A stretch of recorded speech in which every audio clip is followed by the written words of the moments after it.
సుజనా చౌదరి గారు మంచి మెజారిటీతో గెలవబోతా ఉన్నారు. కైకలూరు నుండి పోటీ చేసినటువంటి మాజీ మంత్రి శ్రీ కామినేని శ్రీనివాస్ గారు గెలవబోతా ఉన్నారు. అలాగే విశాఖపట్నం నార్త్ నుండి పోటీ చేసినటువంటి విష్ణు కుమార్ రాజు గారు కూడా గట్టి పోటీ ఎదుర్కొంటున్నారు. వారికి కూడా గెలిచేటువంటి అవకాశాలు ఉన్నవి. తర్వాత జనసేన 21 స్థానాలు పొందినటువంటి జనసేన 21 అసెంబ్లీ స్థానాలు 2 పార్లమెంటు స్థానాల్లో వాళ్ళు పోటీ చేయడం జరిగింది. జనసేన 2 పార్లమెంటు స్థానాల్లో గెలవబోతా ఉంది. అలాగే అసెంబ్లీ స్థానాల్లో పిఠాపురం నుండి పోటీ చేసినటువంటి జనసేన పార్టీ వ్యవస్థాపక అధ్యక్షులు శ్రీ పవన్ కళ్యాణ్ గారు భారీ మెజార్టీతో గెలవబోతా ఉన్నారు. అలాగే ఆ పార్టీలో మరొక ముఖ్య నాయకుడైనటువంటి శ్రీ నాదెండ్ల మనోహర్ గారు గుంటూరు జిల్లా తెనాలి నుండి గెలవబోతా ఉన్నారు.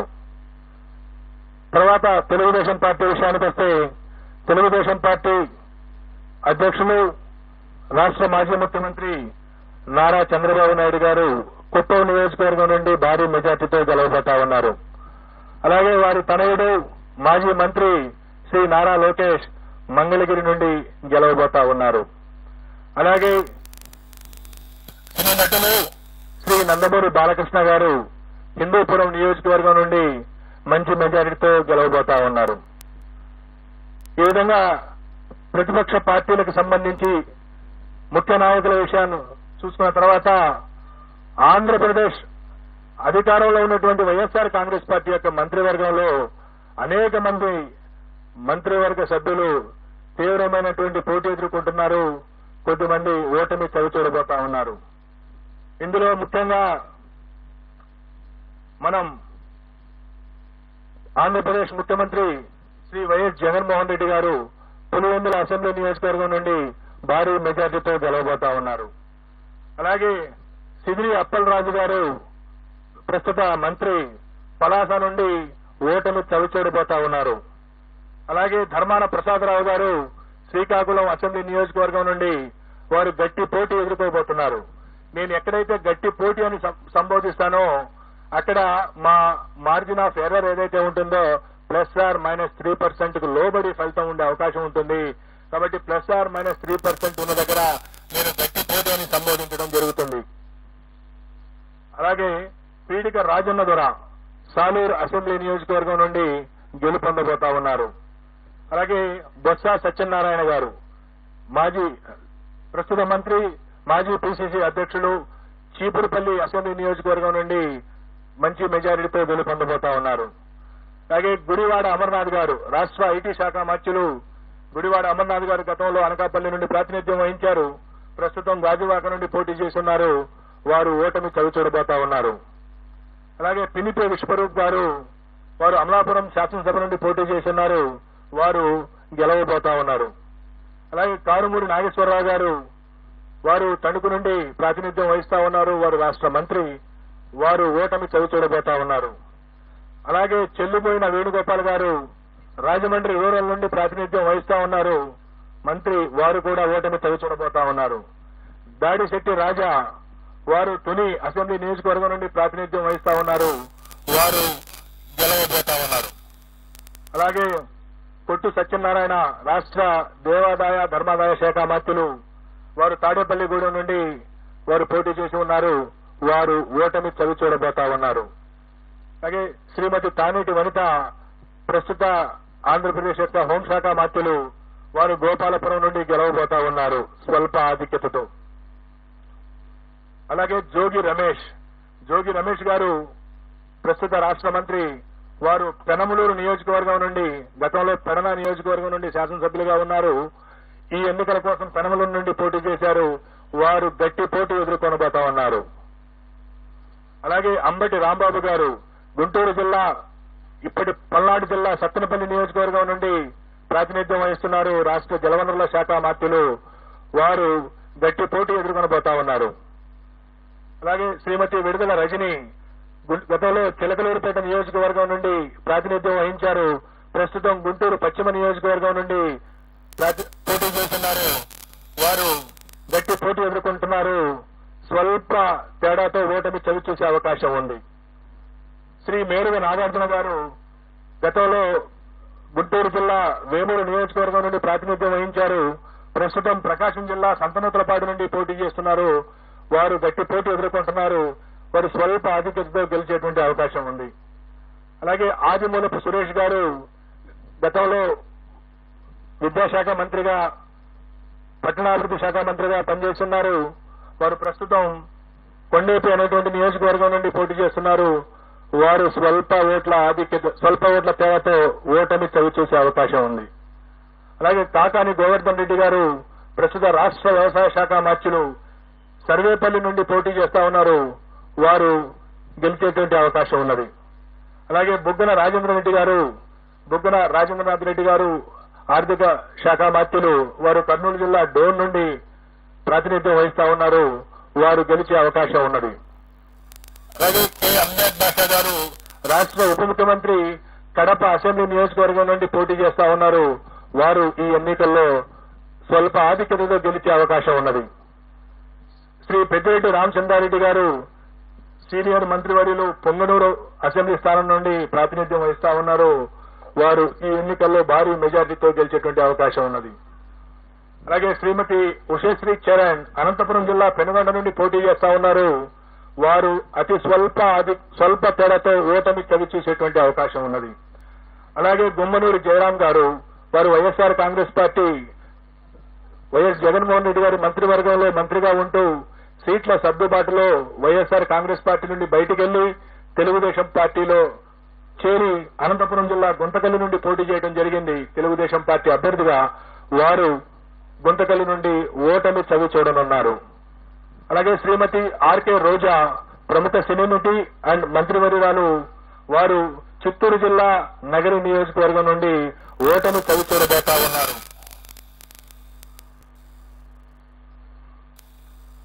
అలాగే మరికొన్ని కీలకమైనటువంటి నియోజకవర్గాల యొక్క ప్రస్తావన కూడా చేయాలి. అచ్చెన్నాయుడు గారు తెలుగుదేశం పార్టీ యొక్క రాష్ట్ర అధ్యక్షులు, ఆంధ్రప్రదేశ్ అధ్యక్షులు, వారు టెక్కలి నియోజకవర్గం నుండి స్వల్ప ఆధిక్యతతో విజయం సాధించబోతా ఉన్నారు. అలాగే వల్లభనేని వంశీ గత 2 సంవత్సరాలుగా కొన్ని వివాదాల కారణంగా ప్రముఖంగా వార్తల్లో వచ్చిన వ్యక్తి, గన్నవరం నుండి శాసనసభ్యుడిగా ప్రాతినిధ్యం వహిస్తా ఉన్నారు. ఈసారి కూడా వల్లభనేని వంశీ గన్నవరం నుండి గెలుపొందనున్నారు. అలాగే తమ్మినేని సీతారాం గారు ఆముదాల వలస నుండి ప్రాతినిధ్యం వహిస్తా ఉన్నారు. వారు ఆంధ్రప్రదేశ్ శాసనసభ స్పీకర్ గా ఉన్నారు. వారు కొద్ది ఓట్ల తేడాతో ఓటమి చవిచూసేటువంటి అవకాశం ఉన్నది. అలాగే రఘురామకృష్ణరాజు గారు, కనుమూరి రఘురామకృష్ణరాజు గారు ప్రస్తుతం నర్సాపురం నుండి ఎంపీగా ఉంటూ ఇటీవల తెలుగుదేశం పార్టీలో చేరి ఉండి నుండి శాసనసభకు పోటీ చేయడం జరిగింది. వారు ఉండి నుండి గెలుపొందబోతా ఉన్నారు. అలాగే బూడి ముత్యాల నాయుడు గారు, వారు ప్రస్తుతం ఆంధ్రప్రదేశ్ ఉప ముఖ్యమంత్రిగా ఉన్నారు. వారు అనకాపల్లి నుండి, గతంలో వారు మాడుగుల నుండి శాసనసభ్యులుగా ఉన్నారు. ఈ ఎన్నికల్లో అనకాపల్లి నుండి పార్లమెంటు సభ్యులుగా పోటీ చేస్తున్నారు. వారు భారతీయ జనతా పార్టీ అభ్యర్థి సీఎం రమేష్ చేతిలో ఓటమి చవిచూడనున్నారు.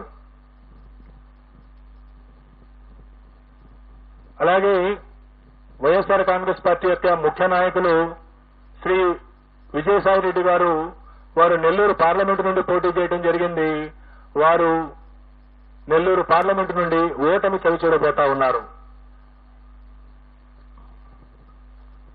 రాష్ట్రంలో హోరాహోరీ పోటీ జరిగినటువంటి పార్లమెంటులో అమలాపురం పార్లమెంటు, రాజమండ్రి పార్లమెంటు, నర్సరావుపేట పార్లమెంటులో ఫలితం కేవలం 2 లేదా 3% లోబడి ఉండబోతా ఉంది.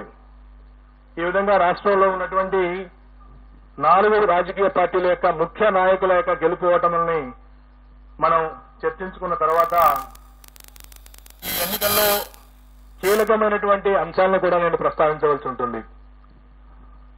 తెలుగుదేశం పార్టీ గత 5 సంవత్సరాల నుండి ప్రతిపక్షంలో ఉన్న కారణంగా గత ఎన్నికల్లో 2019 శాసనసభ ఎన్నికల్లో చరిత్రలో ఎప్పుడు లేని విధంగా 10% మించినటువంటి ఓట్ల తేడాతో ఓడినటువంటి కారణంగా పొత్తు తప్పదు అని తెలుసుకున్నటువంటి పార్టీ నాయకత్వం జనసేన పార్టీని పొత్తులోకి ఆహ్వానించడం, ఆ తర్వాత కూడా గెలుపుకు కేవలం జనసేన మాత్రమే కాదు, మరొక బలమైనటువంటి రాజకీయ పక్షం యొక్క అవసరం ఉన్నదని తెలుసుకొని భారతీయ జనతా పార్టీతో కూడా చివరి వరకు పొత్తు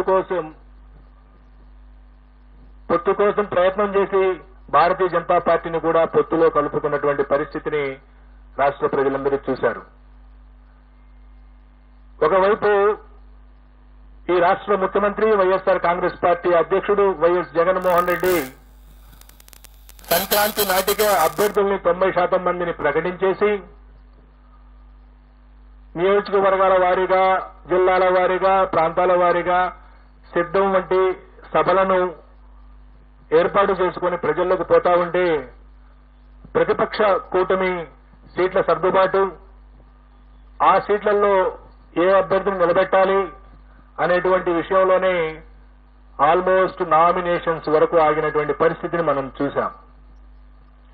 అదే కాకుండా గత 5 సంవత్సరాల్లో కరోనా కాలాన్ని తీసివేయగా మిగతా కాలంలో ఈ రాష్ట్ర ప్రభుత్వం అవలంబించినటువంటి నూతన విధానాలు, వాలంటీర్ వ్యవస్థ ద్వారా ప్రతి ఇంటి గడప వద్దకు ప్రభుత్వ సేవలను చేర్చడం ఏదైతే ఉందో, ఇది నేను గతంలో కూడా చెప్పాను. ఈసారి ఎన్నికల్లో అది కీలక పాత్ర పోషించబోతా ఉంది. 71% మంది గ్రామీణ ప్రజానీకం ఉన్నటువంటి ఆంధ్రప్రదేశ్లో ఏ గ్రామంలోనైనా సరే ప్రభుత్వం ద్వారా ఏదైనా పథకం లబ్ధి పొందాలన్నా, ప్రభుత్వానికి సంబంధించినటువంటి ఏదైనా సంక్షేమ అభివృద్ధి కార్యక్రమం పొందాలన్నా ఆ గ్రామ స్థాయి నాయకుడి దగ్గరకో, మండల స్థాయి నాయకుడి దగ్గరకో వెళ్లాల్సినటువంటి పరిస్థితి. ఈ వాలంటీర్ వ్యవస్థ ద్వారా ఆ పరిస్థితి నుండి మార్పు తీసుకొచ్చినటువంటి వైరాన్ని ఈ రాష్ట్ర ప్రజలు అభినందించారు. ఏ ప్రభుత్వ పథకం కావాలన్నా, ఏ ప్రభుత్వానికి సంబంధించినటువంటి ప్రయోజనం జరగాలన్నా వాలంటీరే ఇంటి దగ్గరకు వచ్చి సేవలు అందించేటువంటి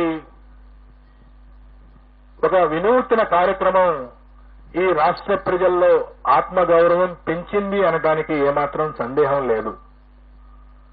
దానితో పాటు గతంలో ఉన్న 31 లక్షల పెన్షన్దారులను 64 లక్షలకు పెంచడం, గత ప్రభుత్వం కేవలం చివరి 2 నెలల్లో ఇచ్చినటువంటి 2,000 రూపాయలతో పోల్చుకుంటే ఈ 5 సంవత్సరాల పాటు 2,000 రూపాయల నుండి 3,000 రూపాయలకు పెన్షన్ ఇవ్వటం, దీంతో పాటు గ్రామ సచివాలయ వ్యవస్థ ద్వారా అనేక రకాల ప్రభుత్వ ప్రయోజనాలను మన గ్రామం వద్దకే తీసుకొచ్చారనేటువంటి భావన గ్రామీణ ప్రాంత ప్రజల్లో పెరగటం, వీటన్నిటికి మించి ప్రతి 2 నెలలకు 3 నెలలకు మహిళల ఖాతాల్లో ప్రభుత్వం జమ చేస్తున్నటువంటి వేలాది రూపాయలు గ్రామీణ ఆర్థిక వ్యవస్థ విషయంలో గ్రామీణ ప్రజానీకం ఆర్థికంగా వారికి వెసులుబాటు కల్పించే విషయంలో ఈ ప్రభుత్వం విజయం సాధించింది. ఈ ప్రభుత్వానికి సుమారుగా 56% మంది మహిళలు తిరిగి ఎన్నుకోవడానికి మొన్న ఓటు వేశారు. ఈ రాష్ట్రంలో ఉన్నటువంటి అన్ని వర్గాల మహిళల్లో ఎస్సీ, ఎస్టీ, బీసీ, మైనార్టీలు అనేది కాదు, ఓవరాల్ గా మహిళల్ని శాంపిల్ గా తీసుకుంటే 56% మంది మహిళలు ఈ పార్టీకి, వైఎస్ఆర్ కాంగ్రెస్ పార్టీకి ఓటు వేసినటువంటి పరిస్థితి. కేవలం 42% మంది మాత్రమే తెలుగుదేశం పార్టీ కూటమికి మహిళల్లో ఓటు పడింది. అలాగే పురుషుల్లో ఎన్డీఏ కూటమి ఆధిక్యత సాధించింది. సుమారుగా మహిళల్లో 13 నుండి 14% వైఎస్ఆర్ కాంగ్రెస్ పార్టీ ఆధిక్యత సాధిస్తే పురుషుల్లో వైఎస్ఆర్ కాంగ్రెస్ పార్టీ కేవలం 45.35% పరిమితమైంది. తెలుగుదేశం కూటమి 51.56%, అంటే సుమారుగా 6% మగవాళ్లలో తెలుగుదేశం పార్టీకి ఓట్లు ఎక్కువ పట్టడం మనం చూశాం. ఒకవైపు రాష్ట్రంలో మహిళల సంఖ్య ఎక్కువగా ఉండటం, మొన్న జరిగిన ఎన్నికల్లో 4,78,000 ఓట్లు, సుమారుగా 1.43% మంది మహిళలు పురుషుల కంటే అదనంగా ఓటు వేయటం, ఆ అదనంగా ఓటు వేసినటువంటి మహిళల్లో సుమారుగా 56% మంది వైఎస్ఆర్ కాంగ్రెస్ పార్టీకి ఓటు వేయడంతో పాటుగా వైఎస్ఆర్ కాంగ్రెస్ పార్టీకి వెన్నుదన్నుగా నిలిచినటువంటి ఎస్సీ, ఎస్టీ, మైనారిటీ వర్గాలతో పాటుగా ఈ గత 4 ఏళ్లుగా ఈ ప్రభుత్వం అనుసరించినటువంటి అనేక అభివృద్ధి, గ్రామీణ ప్రాంతాల్లో అభివృద్ధి, అలాగే సంక్షేమ కార్యక్రమాలు, డైరెక్ట్ బెనిఫిట్ స్కీమ్స్ కారణంగా బీసీలలో కూడా వైఎస్ఆర్ కాంగ్రెస్ పార్టీ గణనీయమైనటువంటి ఓట్లు సాధించింది. ఈ విధంగా తనకున్నటువంటి ఓటు బ్యాంకును కాపాడుకుంటూ కొత్తగా బీసీలలో ఓటు బ్యాంకుని చేర్చడం ద్వారా, మహిళల్లో తన ఓటు బ్యాంకును పెంచుకోవడం ద్వారా వైఎస్ఆర్ కాంగ్రెస్ పార్టీ ఈ రోజు తిరిగి రాష్ట్రంలో మరొకసారి అధికారంలోకి రాబోతా ఉంది. వైఎస్ఆర్ కాంగ్రెస్ పార్టీ ఆంధ్రప్రదేశ్ లో మే 13వ తేదీన జరిగినటువంటి ఎన్నికల్లో 49.41% ఓట్లను సాధించి 94 నుండి 104 అసెంబ్లీ స్థానాల్లో గెలవబోతా ఉంది. అలాగే తెలుగుదేశం పార్టీ కూటమి 47.55% ఓట్లను సాధించి కేవలం 71 నుండి 81 స్థానాలకు పరిమితం కాబోతా ఉంది. ఇతర పార్టీలు, ఇండిపెండెంట్ అభ్యర్థులు 3.04% ఓట్లకు పరిమితం కాబోతా ఉన్నాయి.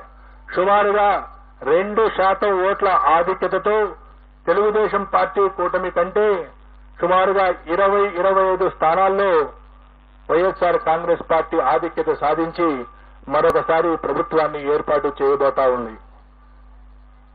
అలాగే పార్లమెంటు విషయానికొస్తే ఆంధ్రప్రదేశ్ లో ఉన్నటువంటి 25 పార్లమెంటు స్థానాల్లో 48.29% ఓట్లను సాధించి వైఎస్ఆర్ కాంగ్రెస్ పార్టీ 13 నుండి 15 పార్లమెంటు స్థానాలను గెలవబోతా ఉంది.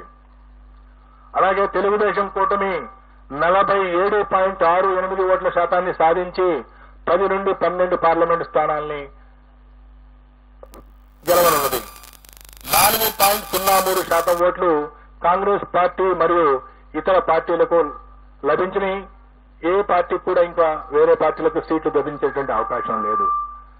కడప పార్లమెంటు నుండి పోటీ చేసినటువంటి శ్రీమతి షర్మిల గారు అక్కడ గణనీయమైనటువంటి ఓట్లు పొందుతున్నప్పటికీ అక్కడ గెలిచే పరిస్థితి లేదు.